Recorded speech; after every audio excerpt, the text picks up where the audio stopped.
लाडली लाल की जय। श्री सद्गुरुदेव भगवान की जय। राधा बाबा द्वारा लिखित पुस्तक आस्तिकता की आधारशिलाओं में अब आगे ब्रज लीला में गाई में दूसरी लीला। दही बिलोती हुई एक ब्रज सुंदरी धीमे धीमे गा रही है। सखी देख, दाऊ को साथ लिए बालकृष्ण खेल रहा है। कुछ सखा भी साथ है। सभी उसकी मधुमयी लीला देख देख कर हंस रहे हैं। आहा, देख बहन, उसी दिन की तरह आज भी दोनों बछड़े की पूंछ पकड़े हैं। सचमुच बहन, ये दोनों अब बड़े चंचल हो गए हैं, लोगों को खिजाना सीख गए हैं। आह, उस दिन मैया से कलह करते हुए तुमने इन्हें देखा नहीं? ओहो, इनकी प्रेम कलह अद्भुत ही है। इस कला में ये दोनों ही बड़े प्रवीण हो गए हैं। ब्रज सुंदरियां अन्य समस्त कर्म, समस्त उपासनाएं भूल गई। उनके लिए तो अब संपूर्ण उपासनाओं का सार सर्वस्व एक यशोदानंदन ही बन गए हैं। सारा दिन सारी रात उनकी आंखों के सामने बाल लीला रसमत परम आनंद कंद नंद नंदन नयन अभिराम नित्य नई छटामयी छवि ही नाचती रहती है। दिन का अधिकांश भाग वे नंद द्वार के समीप खड़ी रहकर बिता देती हैं। गुरुजनों की बारंबार की प्रेरणा से घर लौटती, पर मन तो नंदनंदन के पास ही रह जाता। अन्य मनस्क ही रहकर गृह कार्य में लगती, किंतु ठीक से कर नहीं पाती। दूध दूहने बैठती तो आंखों के सामने गायों के थन की जगह नंदनंदन दिखते। धान का छिलका उतारने बैठती तो ऊखल में, मूसल में, यहाँ तक कि धान के कणों में श्याम सुंदर दिखते। दही बिलोती तो दिखता मनमोहन नीलमणि मथानी को पकड़े खड़े हैं। घर लीपने बैठती तो हाथ चलता नहीं, क्योंकि उन्हें सर्वत्र ब्रजेंद्र नंदन नाचते थिरकते दिखते।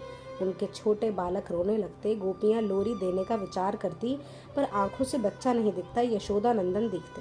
वस्त्र धोने बैठती तो जल में जलपात्र में, वस्त्रों के धागों में मानो श्याम सुंदर समाये हो, यह दिखने लगता, और वह चकित सी मुग्ध सी होकर बैठी रह जाती। झाड़ू देने जाती तो दिखता मैं तो नंदराय जी की गौशाला में बैठी हूँ। गोरज में लिपटे नंदनंदन सामने खेल रहे हैं। बस फिर झाड़ू हाथ में ही रह जाता।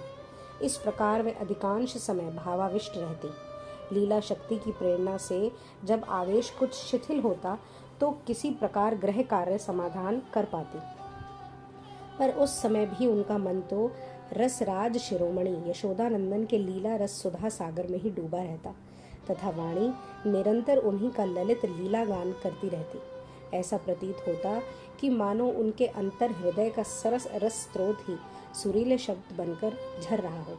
हरि लीला गावत गोपी जन अति आनंद भरी निस दिन जाई। बाल चरित्र विचित्र मनोहर कमल नयन ब्रज जन सुखदाई। आज वह ब्रज सुंदरी भी इसी तरह विशेष रूप से भावाविष्ट होकर गा रही है।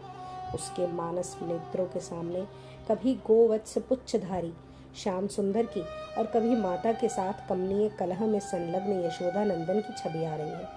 गोपी भावना के स्रोत में डूब रही है, और इधर उसके प्राणधन श्याम सुंदर सचमुच ही वत्स पुच्छ धारण की लीला में मत्त है। यह नियम है कि मिथ्या प्रापंचिक मानसिक कल्पनाएं भी यदि प्राण शक्ति का पर्याप्त बल पाले तो मूर्तिमती एवं सत्य बनकर प्रत्यक्ष दिखने लग जाती है।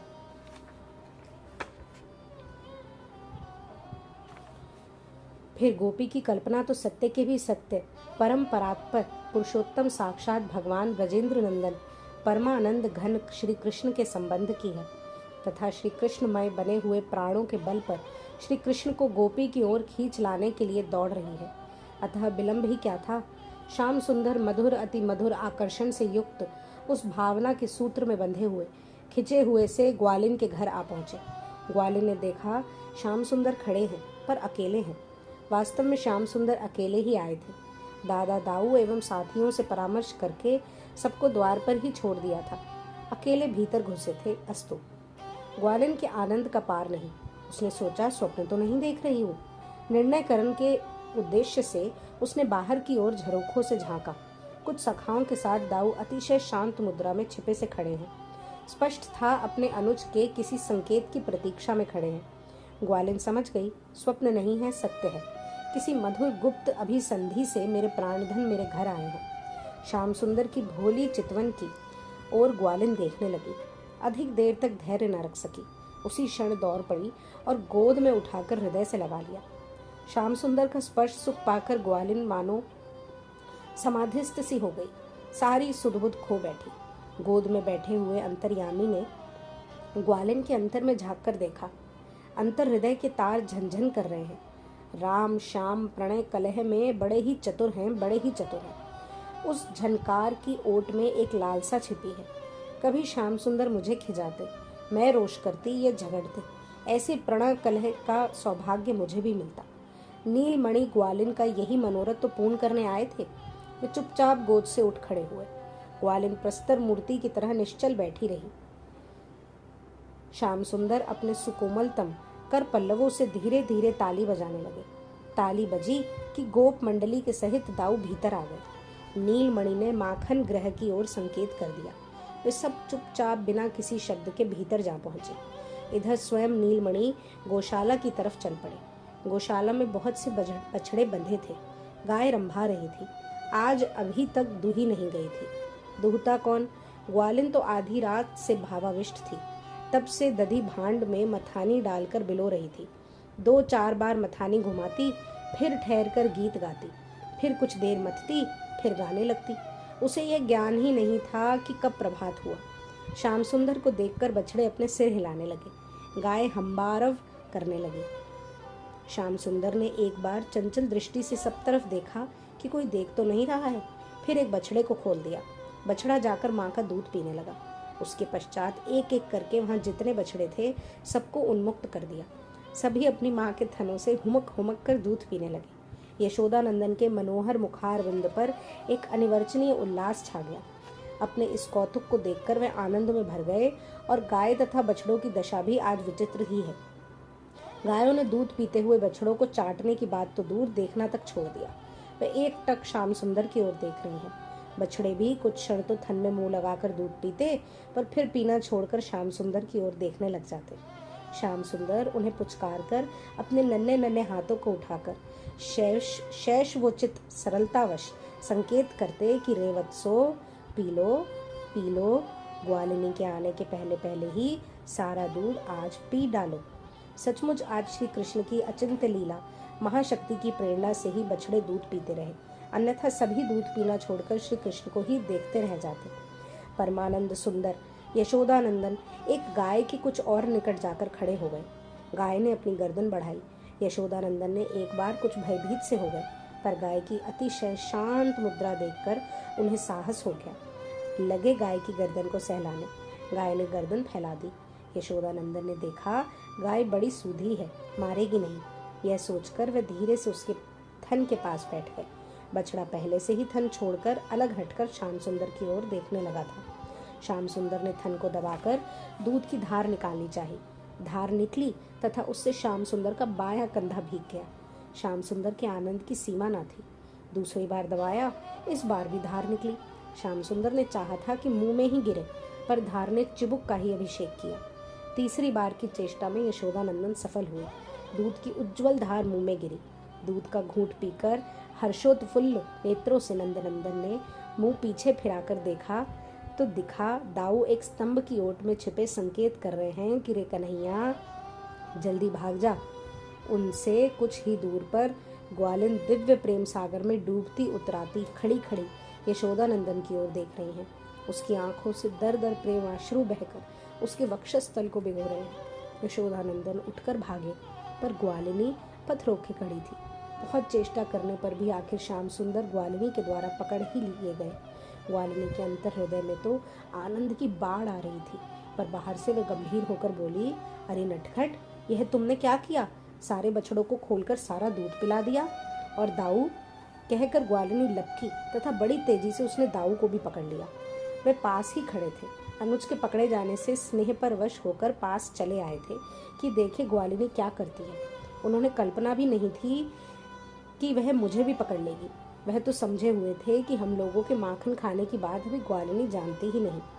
जो हो, ग्वालिनी दोनों हाथ पकड़े हुए द्वार पर चली आई और सब साथी भाग निकले। अन्य अन्य ब्रज सुंदरियां यह अनुपम दृश्य देखने के लिए एकत्र हो गई। ग्वालिनी बाएं हाथ से यशोदानंदन को और दाहिने से दाऊ को पकड़े खड़ी थी। श्याम सुंदर तरह तरह की बातें बना रहे हैं। पहले तो अपने को निर्दोष सिद्ध करने लगे, फिर छोड़ देने के लिए कातर प्रार्थना की।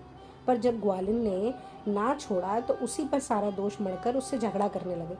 कहने लगे, इसी ने तो मुझे बुलाया था, मैं जब आया तो मुझे गोद में लेकर सो गई। इसे सोई देख मैं इसकी गौशाला में खेलने चला गया। बछड़े दूध पी गए तो मैं क्या करता। ग्वालिनी छोटे से यशोदानंदन में इतनी बुद्धि देखकर चकित रह गई। अंतर हृदय का प्रेम सागर उमड़ पड़ा। ग्वालिनी के सारे अंग शिथिल हो गए, हाथ ढीले पड़ने लगे। पर श्याम सुंदर उसकी प्रेम भरी मुट्ठी से बिना उसकी इच्छा के निकल नहीं सकते थे। ग्वालिनी ने यशोदानंदन के बुखार बिंद की ओर देखा। उस पर प्रस्वेद कण छा रहे थे। प्रस्वेद कणों पर दृष्टि जाते ही ग्वालिनी ने हाथ छोड़ दिया। श्याम सुंदर एवं दाऊ भाग निकले।